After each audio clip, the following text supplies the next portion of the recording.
Estamos de regreso aquí en Radio Capital y en Capital TV.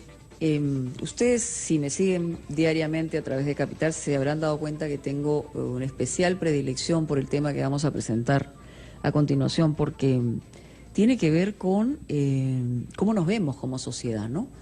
Yo hago el ejercicio muy a menudo, cuando salgo y veo de qué manera manejamos, de qué manera reaccionamos frente a una situación complicada, cuando nos enfrentamos a situaciones de estrés permanente, cómo no sabemos manejar nuestros fastidios, nuestras iras, cómo no canalizamos, digamos, la buena relación entre uno y otro, cómo reaccionamos violentamente incluso con gente de nuestra propia familia. Entonces, cuando uno comienza a darse cuenta del cuadro completo, entendemos, creo yo, así lo aprecio yo, que tenemos un problema muy grave de salud mental, que no es lo mismo que estar locos o haber, digamos, perdido la razón. Es que no tenemos hábitos saludables que nos permitan comportarnos de una manera civilizada. Y hay muchos factores, hay muchas cosas que hay alrededor, pero lo cierto es que nadie está hablando de qué manera poner en práctica una política nacional de salud mental. Lo vemos en todas las instancias y nosotros somos parte de esa cultura que dice el otro tiene la culpa de todo lo que nos pasa. No es así. Creo que todos como parte de la sociedad tenemos una responsabilidad de comenzar a vernos si estamos saludables mentalmente para manejar nuestros problemas diarios, ya sea familiares, en el trabajo o en nuestra relación con la sociedad en el día a día. Por eso hemos invitado a Hugo Lozada Roca, que es médico psiquiatra del INEM, porque en realidad hay una cifra alarmante que ya tiene sostenibilidad en un estudio, es que el 80% de los peruanos tenemos vistos y demostramos problemas de salud mental. Si es así tan contundente al darle la bienvenida al doctor Lozada, en realidad no estamos haciendo nada, ¿no?, como país. Eso es cierto y eso es lo más preocupante.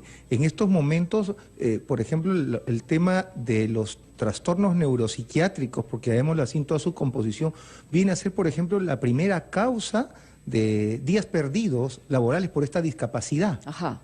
Y esto ocurre permanentemente. ¿Estamos hablando de qué? ¿De depresión? ¿Estamos hablando de ansiedad? Trastornos adaptativos, inclusive ya los trastornos duros, que como le decimos al caso de tener una esquizofrenia, una bipolaridad, que ya son los trastornos psicóticos. O sea, salud mental, en realidad hacemos una clasificación, tiene dos componentes, lo que se llaman los trastornos neuróticos y los trastornos psicóticos. Trastornos neuróticos, la persona sufre con su realidad. Acá tenemos una depresión, una ansiedad, las fobias, esos miedos insostenibles, y los trastornos psicóticos, donde la persona sale fuera de la realidad. Y acá tenemos las esquizofrenias, tenemos acá los trastornos bipolares, que en donde de alguna manera pues son personas que ya tienen una cronicidad.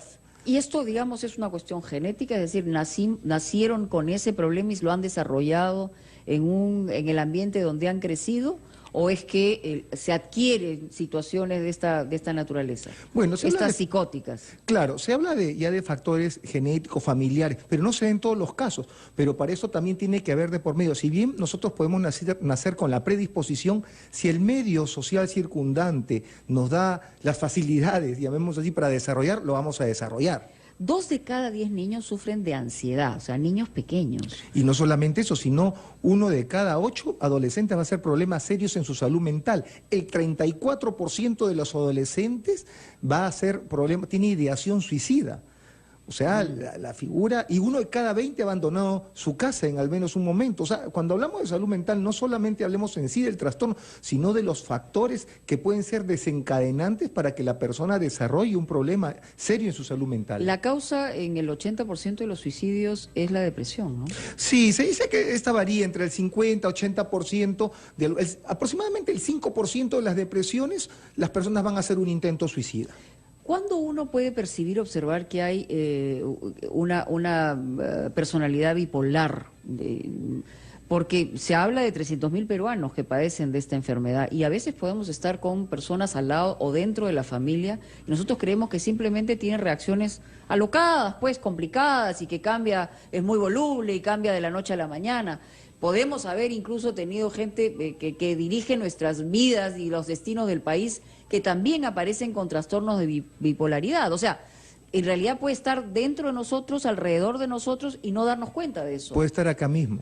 Así es. O sea, Así. Exactamente. Lo que pasa es que en el tema de la bipolaridad no existe una línea que remarque entre la persona que está eutímico, o sea, su ánimo está normal, versus el que ya tenga un ánimo, en este caso un bipolar, hablando que está en su fase hipomaníaco-maníaca, donde su ánimo está exaltado. Ajá. Entonces no hay una línea franca. Lo que nosotros vemos es una persona que de repente siempre ha sido aceleradita, pero que nosotros comenzamos a ver que ya comienza a desorganizarse. Ya normalmente la conducta humana tiene un fin.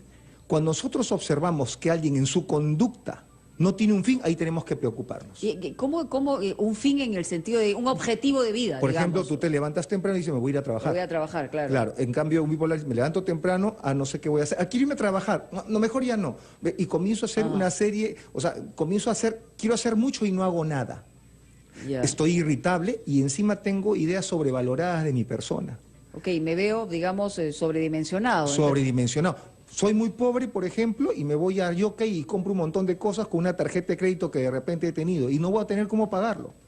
Entonces, el trastorno de bipolaridad que está dentro de los trastornos del ánimo, donde tú tienes la fase maníaca y la fase depresiva, pero donde la que nos trae, digamos, mayor impacto es la fase maníaca. Y un diagnóstico temprano puede ayudarnos a controlar la enfermedad. Hay gente que puede controlarse, digamos, en términos reales. No es que esté todo perdido. Mira, tienes tú a Catherine Zeta-Jones, por ejemplo, esta actriz norteamericana, también el actor de La Máscara, por ejemplo, que tienen bipolaridad. Carrey, ¿no? Jim Carrey. Sí. Entonces, lo que nosotros vemos es, ¿cuál es el tema ahí? La conciencia de enfermedad. O sea, yo puedo tener el problema, pero si desarrollo conciencia de enfermedad, me logro controlar. ¿Cuándo es que yo desarrollo, o cuándo yo tengo mayores posibilidades de desarrollar una conciencia de enfermedad? Cuanto más joven, de alguna manera, yo conozca mi enfermedad. Normalmente, por ejemplo, la bipolaridad se inicia entre los 18 y 25 años. De niño, digamos, no aparece esto. No, es una cosa excepcional, ¿no? Ok. Bueno, vamos con llamadas del público, a ver si les parece, qué tan importante les parece, digamos, tener una política de Estado que tenga que ver con la salud mental. Yo, en la campaña que ha sido tan distorsionada, tan confrontacional, he tocado varias veces la necesidad de asumir a través de quienes tengan objetivos en el aspecto de salud, una política nacional mental, porque de verdad yo sigo insistiendo que más allá de estos cuadros clínicos, psiquiátricos que podamos entender como problemas de salud mental, nuestra sociedad tiene un gran problema de salud mental porque somos mucho más violentos de lo que debería ser una sociedad ante una circunstancia determinada. Hola, buenas tardes. Aló, buenas tardes. ¿Qué tal? Bienvenido, Antonio, ¿no? Sí, doctora, ¿cómo le está? va? Saludos para el doctor. ¿Qué dice Antonio? Muchas gracias. Bueno, ahora me siento un poco mejor porque yo estuve un año con ansiedad. ¿Ya? Y lo que me decía mi pareja era que ella ¿cómo puedo decir? Que a ella le gustaba que yo haya estado un año sin poder dormir, con todos los malestares de la ansiedad. ¿Ya? Y nunca dejé de trabajar, siempre seguí trabajando.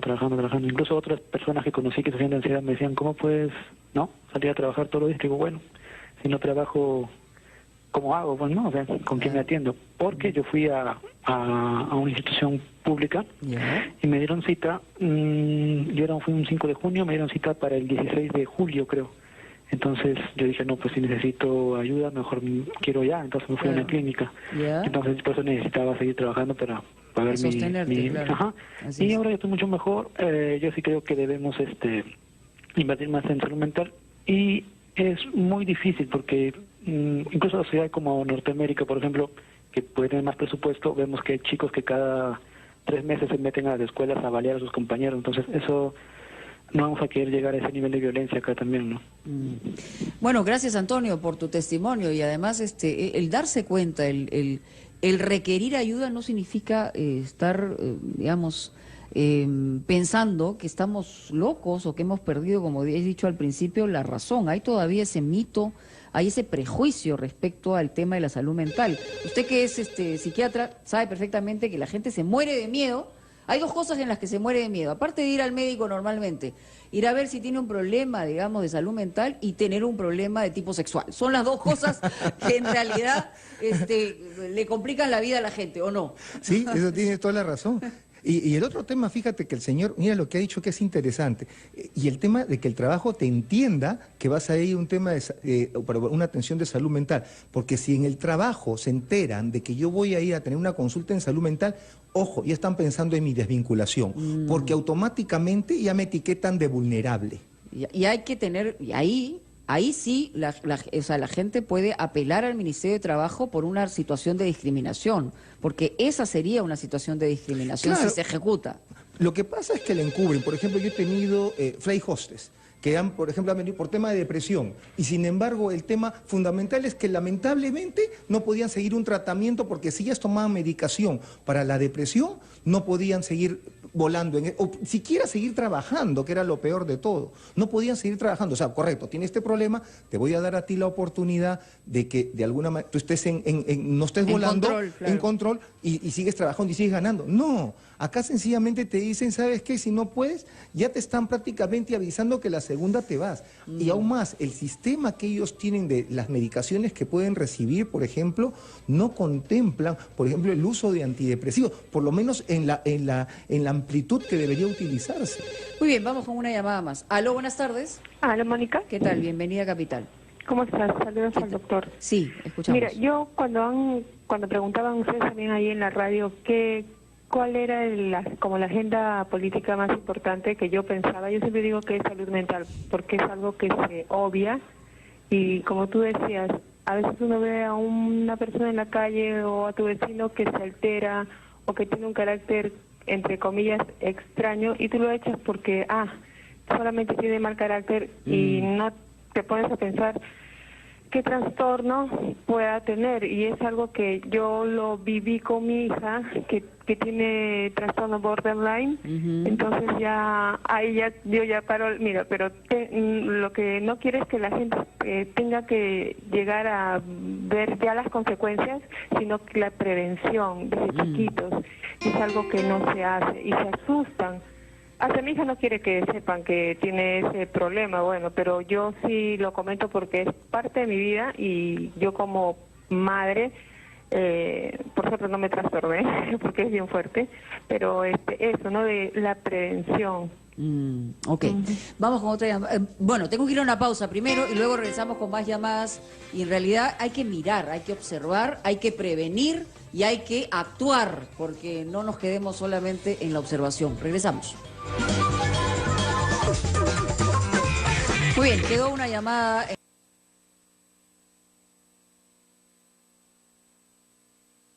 La salud mental son los trastornos de personalidad. Uno de ellos que es bastante común es el border o el déficit de control de impulso, donde son personas que siempre viven, como se dice, al filo del precipicio. O sea, por un tema de adrenalina, o sea, que la adrenalina le genera una... No controlan sus impulsos, se dejan llevar. Entonces, por ejemplo, acá vemos esas personas que muy comúnmente se cortan en los brazos. Hemos visto ante una situación frustrante, se comienzan a cortar los brazos o siempre están con relaciones realmente bastante agresivas, con personas bastante agresivas, y siempre están siendo personas que donde van les gusta el peligro. Por ejemplo, van a la playa, no saben nada y se meten al mar. Ya, ok, bueno, que es peligrosísimo, porque ahí estás atentando contra tu propia vida, digamos. Y no tienen conciencia de eso. Y no tienen conciencia Y no de tienen eso. conciencia, o sea, son conscientes de la realidad, o sea, están en contacto con la realidad, pero digamos como que los llama el poder exponerse ante estas situaciones de peligro. Y todas estas manifestaciones, digamos, de problemas con la salud mental, ¿se pueden controlar yendo, digamos, con un tratamiento psiquiátrico o hay algunas que definitivamente necesitan cosas distintas? Bueno, en general, todos los problemas de salud en general, una de las cosas que vamos a tener que utilizar muchas veces son los fármacos, sobre todo cuando está en la fase aguda, pero posteriormente o paralelamente la psicoterapia, donde también el tipo de psicoterapia que se emplee tiene mayor o menor impacto al respecto. Entonces, acá lo más importante es de que en este caso el médico psiquiatra o el psicólogo clínico al cual uno puede acudir tenga bien claro el panorama y no lo afilien a uno permanentemente, sino que se den cuenta que es un trabajo en equipo. ¿Cuántos psiquiatras hay en el Perú? Mira, más o menos alrededor de 600 psiquiatras en todo el Perú, donde casi el 70% se centran en Lima. Y estamos hablando de un porcentaje altísimo de personas con problemas de esa naturaleza, porque algunos, por ejemplo, dicen, bueno, ya, sí, voy al psicólogo, pero no al psiquiatra, porque ese es el loquero, pues. Así es. Y y loco no estoy, eso es lo que dicen, efectivamente, ¿no? Y ahí hay un prejuicio también bastante grande. El psiquiatra lo que hace es mirar el cuadro también de una manera clínica, en términos es más global, digamos. Sí, ¿no? vemos lo que es calidad y estilo de vida del paciente. Entonces, ahora, puede ser que coincidamos con el psicólogo en también tener un abordaje psicoterapeuta.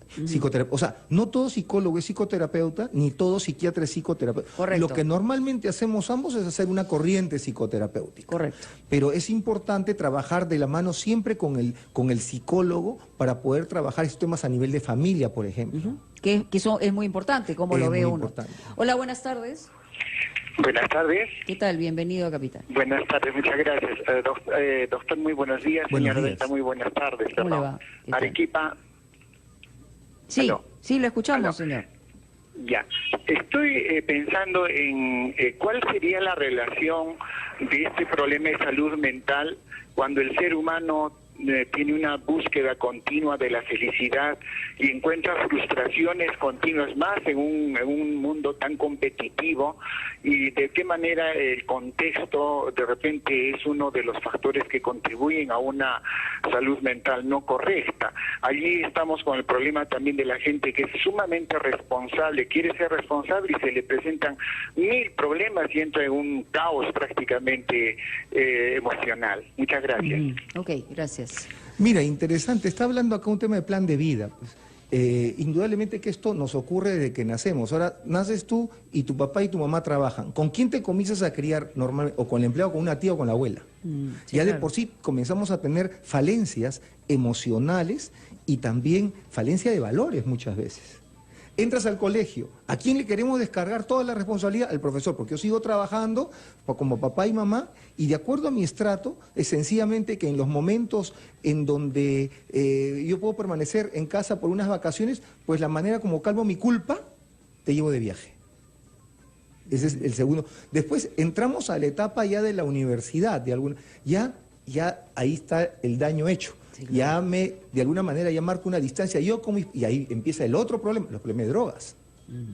Claro. Entonces, es que una cosa te lleva a la otra. Finalmente lo que estás buscando es algo que te estabilice, y al final lo que no estás buscando es la ayuda adecuada, digamos. Exactamente, entonces tenemos que nosotros estar buscando un referente, alguien que no solamente, porque el tema de salud mental es un tema sistémico, quiere decir que yo tengo que trabajar con todos los actores, o sea, yo trabajo con la familia, con la sociedad, y con la persona en sí. A veces la persona es el síntoma, pero debajo de eso hay una familia disfuncional. Exactamente. Hola, buenas tardes. Aló, buenas tardes. ¿Qué tal? Bienvenido a Capital. Adelante. De Ica, un favor para una pregunta para el doctor. Sí, Diga. buenas tardes. Sí, lo escuchamos. Buenas tardes.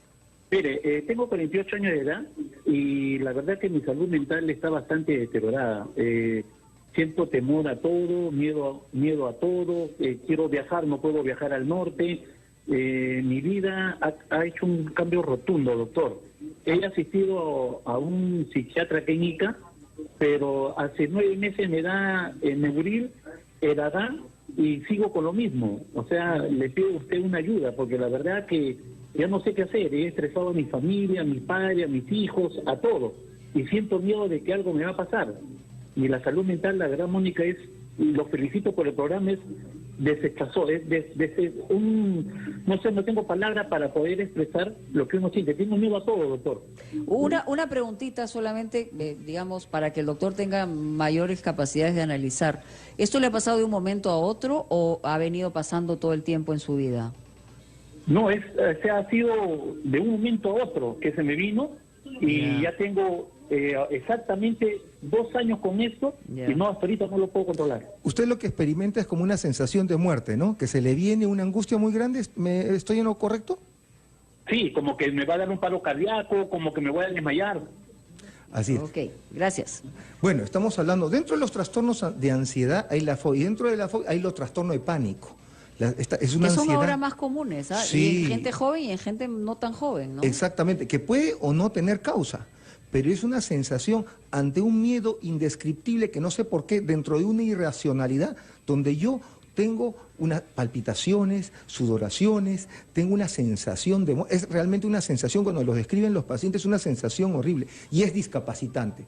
Por ejemplo, ahí estás hablando de un tema de discapacidad y puede ser que no vaya a trabajar, ¿eh? Es lo más probable. Y cuando sale con muchos temores. ¿Pero qué hace? O sea, ha ido al psiquiatra, le han medicado y no le funciona. Por eso, dentro de los tratamientos, indudablemente, lamentablemente mi especialidad no es una especialidad donde yo le saco una muestra de sangre y digo, ya, acá vamos a ganador. Ajá. Mi especialidad es la evaluación clínica, una buena evaluación clínica y un buen seguimiento. Y a esto se le tiene que sumar una buena terapia, una buena psicológica. Por ejemplo, en este caso, la psicoterapia cognitivo-conductual es la que se utiliza de cajón. ¿Qué significa? ¿Qué hacen ahí? Por ejemplo, ¿qué le van a enseñar a él? Uno, a manejar sus ideas irracionales. Y dos, bloqueo de pensamiento. Si no existe pensamiento, no existe conducta. Ajá. Y por otro lado... ¿Y eso se aprende? Se aprende. Hay gente que lo tiene innato, digamos. O sea, hay gente que lo desarrolla. Hay gente que tiene mucho sentido y lee. Hay gente que lee, o sea, tampoco se trata acá de decir, tienes que ir de todas maneras con el psicoterapeuta.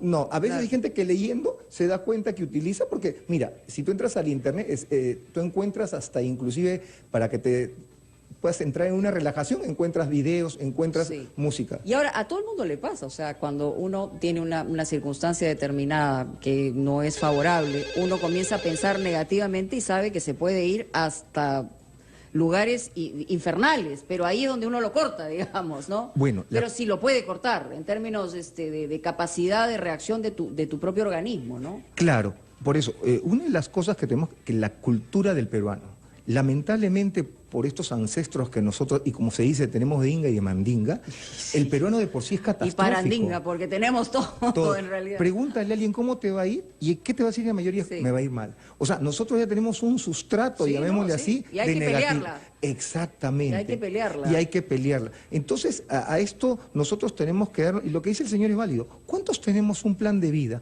¿Cuántos nosotros dedicamos 5 minutos al día en darnos cuenta hacia dónde estamos dirigiendo nuestras vidas? 4 son nuestros pilares de estabilidad emocional, o sea, sobre los que descansan nuestras decisiones. ¿Cuáles son? La familia, la pareja, los amigos y el trabajo o estudio.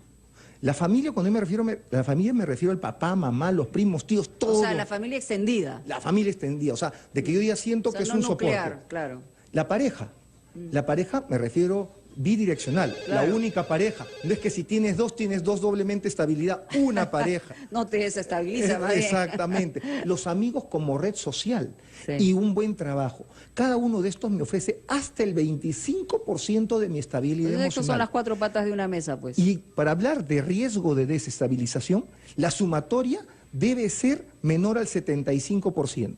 ¿A qué te refieres con eso? O sea, cada uno, yo digo, hasta el 25. Tú puedes hacer una inferencia más o menos aproximada. Dice, en familia estoy en 10, en pareja en 15, y voy sumando. Ajá. Si veo que esa sumatoria está por debajo del 75, estamos hablando que mi riesgo de desestabilización se incrementa. Alto. Ok, interesante. Hola, buenas... son la 1, ¿qué hacemos? Aló, buenas tardes. Hola. ¿Qué tal? Hola, Mónica, te habla Carmen. Carmen, te escuchamos. Tengo 55 años y quería decirle al doctor, me hicieron un test en un doctor en psiquiatría al que llegué por casualidad porque llevé en realidad una sobrina que tenía depresión y me salió de que tenía ansiedad generalizada. No he hecho ningún tratamiento, no he hecho nada, sí soy una persona que me considero muy ansiosa y quería saber qué recomendaciones me da él para esto. Ok, perfecto. Bueno, ¿tenemos que ir a la pausa o respondemos? ¿Qué hacemos? Hacemos pausa. Mejor hacemos una pausa porque si no nos pasamos mucho y ya regresamos con la respuesta.